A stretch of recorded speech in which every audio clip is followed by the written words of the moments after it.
Hello मित्रों, दोस्तों, भाइयों, बहनों, बेटियों।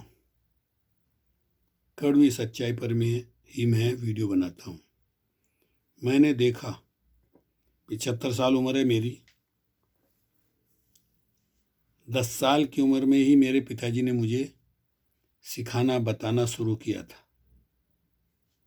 अब से 70-80 साल पहले मेरे पिताजी के पास गीता, रामायण, महाभारत, वेद, पुराण, सिंहासन मतीसी, मनुस्मृति, चाणक्य नीति, बुद्ध जीवनी, अंबेडकर जीवनी वगैरह वगैरह वगैरह 50 किताबें थीं। टिकोली पिलाना के बीच में सिखेड़ा गांव, जो अब जिला बागपत में आता है, तो बागपत जिला बन गया। उस गांव सिखेड़ा गांव में, पूरे गांव में कोई आदमी ऐसा नहीं था जिसके पास इतनी सारी पुस्तकें हों। मेरे पिताजी ने एक एक किताब एक बार पढ़ा और उन्हें सब याद हो गई थी। मुझे पढ़ने की नौबत नहीं पड़ी, वही मुझे सिखाते थे, वही मुझे बताते थे। 10 साल की उम्र में मुझे उन्होंने बता दिया था कि बेटे, दुनिया में कहीं कोई काल्पनिक ईश्वर, अल्लाह, गॉड, खुदा, भगवान नहीं है। पर यह बात तुम किससे कहना नहीं। कहोगे तो तुम्हारी बात का यकीन नहीं करेंगे और तुम्हें बुरा कहेंगे, तुम्हें नास्तिक कहेंगे। ठीक है। उसके बाद धीरे धीरे मैं शहर में आया, गाजियाबाद में आया। हर आदमी ने प्रकृति टैलेंट दिया सबको, तो और शौक भी दिए। अब और लोग मेरी उम्र के, कोई बीड़ी पीता, कोई सिगरेट पीता, कोई शराब पीता, तरह तरह के उन्होंने।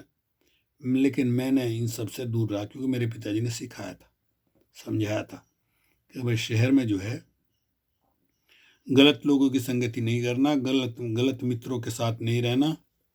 और मैंने देखा, जैसे जैसे लोग मेरे संपर्क में आए, उन्होंने कोशिश की मुझे भटकाने की, अपने रास्ते में लगाने की, लेकिन मैंने सबका बाइकाट किया। जिन दोनों में एक फैक्ट्री में काम करता था, उसी में ही एक घनश्याम दास नाम का लड़का भी था, मेरे से तो बड़ा था वो। तो वो बड़ी तारीफ, वो और एक और थे कॉन्ट्रैक्टर, रमजानी मुसलमान, और एक सिहानी गांव के थे, नाम याद नहीं आ रहा। वो मतलब हफ्ते 15 दिन में 30 दिन शराब पीते थे और आकर के फिर तारीफें करते थे, आहा इतना अच्छा लगा, ऐसा लगा। तो मैंने कहा उससे, अपने मित्र से, घनश्याम से, कि भाई ये क्या है, शराब क्यों पीते हैं लोग। बोले चल, इस बार तनख्वाह मिलेगी तब मैं तुम्हें पिलाऊंगा। तो मैंने भी देखा भाई लोग क्यों पीते हैं शराब, देखा जाए। तो वो मुझे ले गया गाजियाबाद में एक शराब के ठेके पे। जाकर के वो काउंटर पे गया, ऑर्डर दे के आया, और फिर वहाँ बैठ गए हम। मेज पर वो आई, वो शराब आई, 2 गिलास। पैसे तो मुझे याद नहीं है कितने लगे थे, थोड़े लगे थे, ज़्यादा नहीं लगे थे। तो वो दोनों हमने कुछ वो पकौड़े वगैरह भाई लिए, वो शराब पी में। बोला रे इतनी कड़वी, इतनी बकवास, इसमें तो टेस्ट ही नहीं है। बोले अरे इसमें शराब में टेस्ट नहीं होता, इसका तो असर देखिए तो। अब मैंने कहा अच्छा ठीक है भाई। पकौड़े खा ले, शराब पी ली, थोड़ी देर के बाद चल दिए तो थोड़ा थोड़ा उसका नशा सा होने लगा। रात की बात है, रात हो रही थी, कोई ऐसे बजे थे 7 या 8। साइकिल पे थे हम दोनों, तो साइकिल चला रहा तो मैं, साइकिल तेज तेज चला रहा। मैंने कहा अरे ये तो कुछ अजीब सा असर हो रहा है इसका। घर गया और मैं जाके जैसी अपने जो सोने वाली चार पे उस पर बैठा, बैठते पीछे गिर गया। देखिए, तो उस दिन मुझे पता चला था। उस दिन के बाद से फिर मैंने नियम बनाया कि मेरा कोई भी मित्र चाहे बीड़ी पिए, सिगरेट पिए, शराब पिए, मुझे उसकी साथ नहीं रहना, उसके बातों को नहीं मानना। और वो मैंने आज तक नियम का पालन किया है। यहाँ भी मुझे 32 साल हो गए, यहाँ भी मैं पान, बीड़ी, गुटखा, शराब, कबाब, शबाब सबसे बचा हुआ हूँ, इसलिए अभी तक स्वस्थ हूँ। 75 साल उम्र है मेरी, नेचुरोपैथी का डॉक्टर हूँ और अभी तक कोई ऐसी जानलेवा बीमारी शरीर में नहीं है। तो साथियों, ऐसा लगता है मैंने परम पूज्य बोधिसत्व बाबा साहब की एक पुस्तक पढ़ी, ईश्वर आत्मा वेदों आदि में विश्वास अधर्म है। पढ़ी तो दिमाग के सारे पट खुल गए कि जो बात मेरे पिताजी कहते थे वो तो ये बाबा साहब भी कह रहे हैं, इनमें तो विश्वास ही नहीं करना चाहिए। तो ऐसा देखने में आया कि भारत में जो मनुवादी विचारधारा के लोग हैं वो निर्दयी हैं, वह स्वार्थी हैं। कारण कोई भी अच्छा महापुरुष इसने कुछ समझाने की सुधार करने की बात की हो, उसी की हत्या कर दी। देखिए, सबसे पहले लेते हैं भारत में हिंदुओं में दो विद्वान, उनकी वो बहुत तारीफ करते हैं। महर्षि दयानंद, सरस्वती की उपाधि दे रखी उनको, महर्षि दयानंद सरस्वती। और दूसरे हैं स्वामी विवेकानंद। तो देखिए, मैं महर्षि दयानंद के बारे में बता रहा हूँ। उन्होंने किताब लिखी, उनका बचपन का नाम था मूल शंकर। बड़े होकर उन्होंने चारों हिंदू धर्म के चारों वेद, ऋग्वेद, यजुर्वेद, अथर्ववेद, सामवेद, अथर्ववेद, चारों वेद उन्होंने कंठस्थ किए, सबका पढ़ के अध्ययन किया और एक किताब लिखी उन्होंने। किताब का नाम है सत्यार्थ प्रकाश। आज भी भारत में वो पढ़ी जाती है, सत्यार्थ प्रकाश। तो वो मेरे पिताजी ने शुरू से आखिर तक पढ़ी,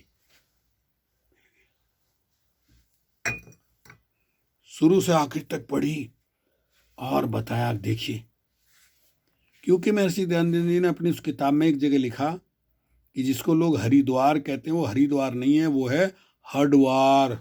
क्या? जहाँ हार्ड सिलाए जाते हों। लोग क्या करते हैं, अपने पूर्वज जो मर जाते हैं उनकी जो हड्डियाँ, जो जली हुई राख होती है, उसको ले जाकर वहाँ डालते हैं। तो महर्षि दयानंद ने क्या गलत लिखा? सच ही तो लिखा था कि वो हडवार है, हरिद्वार नहीं। फिर उस किताब में आगे उन्होंने ऐसी ऐसी सच्ची कहानियां, ऐसी ऐसी बातें लिखी, नकटा राजा, ऐसी ऐसी बातें लिखी, तो ब्राह्मणों की पोल खुलने लगी। तो ब्राह्मणों ने कहा ये तो भाई सत्यानाश कर देगा, इसको मरवाओ, अभी तो एक किताब लिखी है, फिर और लिखेगा। तो देखिए, उसी का जो रसोईया था, अब महर्षि दयानंद तो ब्रह्मचारी थे, शादी तो हुई नहीं थी, उन्हीं का जो रसोई जो खाना बनाता था उनका, उसको लालच दिया। देखिए, लालच दिया कि ले जिंदगी भर बैठ के खाना। उस समय के दे दिए होंगे, उस समय के अगर 10,000 रुपये भी दे दिए होंगे तो आज के तो बहुत बनते हैं। उसने क्या किया, कंच जो होता, कंच शीशा, उसको बहुत बारीक पिसा हुआ ला के दे दिया उन्होंने कि ले, तेरे पे शक भी नहीं जाने का, खाने में थोड़ा थोड़ा ये मिला देकर, बस काम हो जाएगा, और उनके मरने के बाद तू अपना आजाद अपने घर जाइए। यही किया उसने। जैसे ही दो दिन हुए, 3 दिन हुए, और वो कांच का असर, वो अंदर जो है आंतें जो है वो चिरने लगी, और उनको आभास हो गया, अरे बाप रे, तो मुझे तो दे दिया भाई, जहर दे दिया, काम खराब हो गया। उन्होंने उस रसोइये को जो खाना बना था उसको बुलाया, तूने बहुत गलत काम किया है, लालच में आकर के, किसी के कहने में आकर के मुझे जहर दे दिया है, अब मैं तो मर जाऊंगा, तो तू भी नहीं बचेगा, इसलिए लोग तेरे पे दोष लगाएंगे। ये ले। उनके पास एक इतनी बड़ी थैली थी, उसमें बहुत सारे चांदी के रुपए थे, कुछ सोने थे, कुछ पता नहीं क्या क्या था। वो थैली उसको पकड़ा दी, ले तू इससे अपनी रक्षा कर लिए। देखिए, महर्षि दयानंद, उसकी हत्या कर दी इन मनुवादी हिंदू ब्राह्मणों ने। पहला उदाहरण। उसके बाद देखिए, दूसरा उदाहरण लेते हैं। अभी मैंने एक मूवी देखी, उसमें दिखाया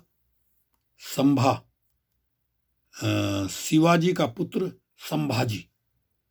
देखिए, संभाजी को औरंगजेब ने मारा, लेकिन उसमें भी जो दो राजा थे, हिंदू राजा राजपूत, उन्होंने गद्दारी की।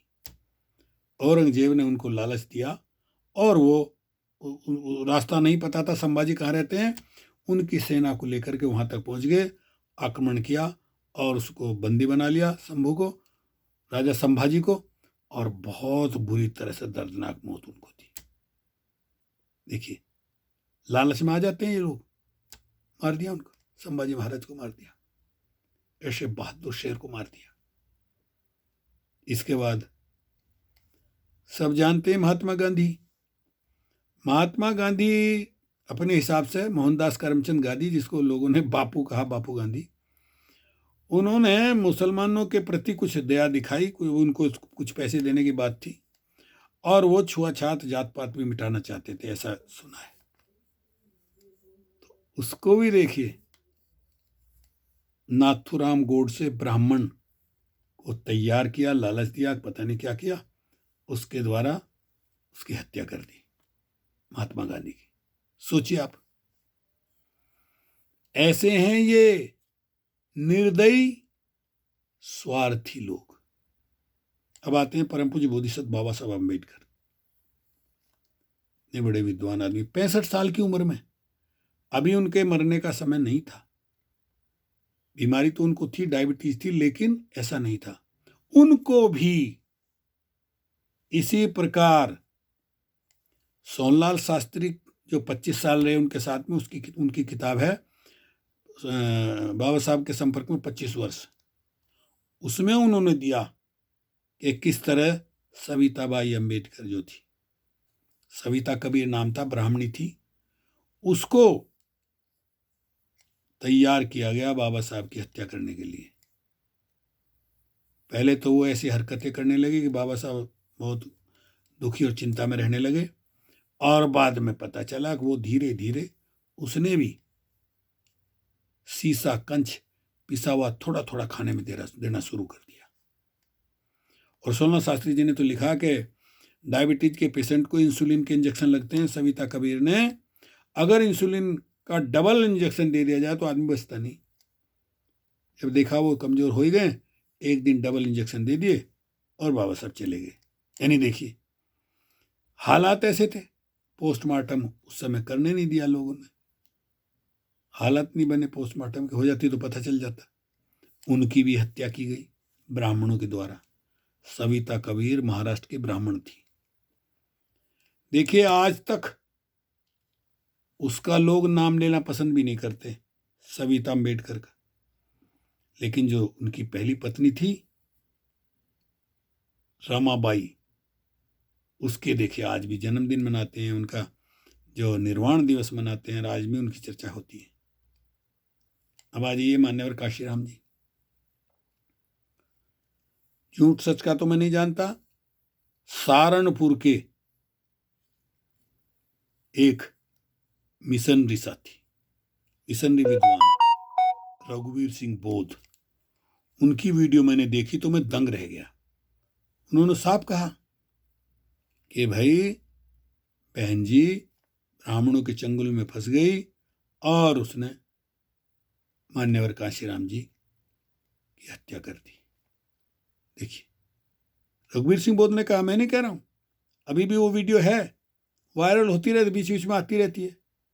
कहने का मतलब ये है कि जो मनुवादी लोग हैं, और लोग ये भी कहते हैं कि बीएसपी 0 पे आ गई, क्योंकि उसमें ये जो सतीश चंद्र मिश्रा ब्राह्मण है, उसका उद्देश्य ये था बीएसपी को 0 पे उसने ला दिया। कहते हैं कि वो आरएसएस का आदमी है, ऐसे होते हैं आरएसएस कार्यकर्ता। तो मैं बताना चाहता हूँ कि मनुवादी लोग जो हैं निर्दयी व स्वार्थी होते हैं, बिकाऊ होते हैं, लालच में आकर के ऐसा कदम उठाते हैं। चलिए मित्रों, ओके, शुक्रिया, धन्यवाद।